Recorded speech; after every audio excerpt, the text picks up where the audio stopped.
ছিলেন। আরে 298 বছর পর, 298 প্রায় 300 বছর পর কোনো রাষ্ট্রের প্রধানমন্ত্রী তার ফাঁসির অর্ডার হয়েছে। আপনি কি একটাবার ভাবতে পারেন যে আল্লাহ পাক জালেমের বিচার কিভাবে করেন? মানুষকে নিরপরাধ মানুষকে মেরেছে, নিরপরাধ মানুষকে মেরেছে, নিরপরাধ আলেমদেরকে জেলখানায় পাঠিয়েছে, নিরপরাধ আলেমদেরকে ফাঁসির কাস্টে ঝুলিয়েছে।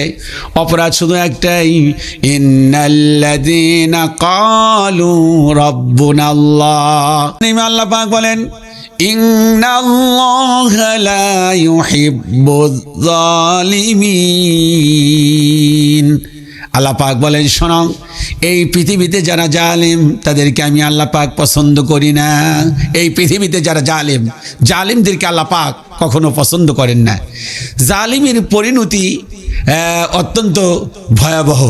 এই জালিমের পরিণতি সম্পর্কে আল্লাহ পাক বলেছেন যে এই জালিমদেরকে আমি আল্লাহ পাক দুনিয়া এবং আখিরাতে উভয় জাহানে আমি আল্লাহ পাক দেখিয়ে দেব। কোরআন আল কারীম আল্লাহ পাক বলেন, ওয়াসায়ালামুল্লাযীনা যালামু আইয়ামুনকালাবি ইয়ানকালিবুন।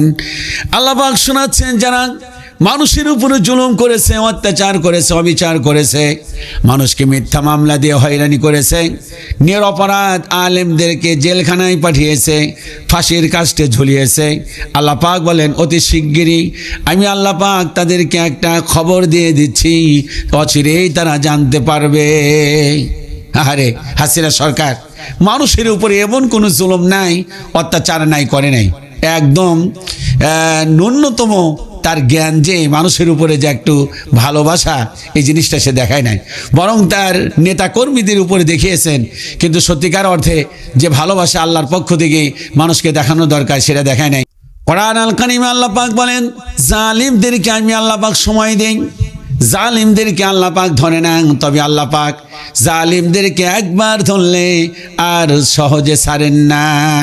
আল্লাহ পাক বলেন, ওয়াসায়ালামুল্লাযীনা আমানু ওয়াসায়ালামুল্লাযীনা যালামু আইয়ামুনকালাবি ইয়ানকালিবুন।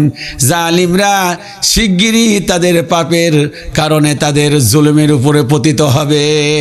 এই আয়াতের বাস্তবতা।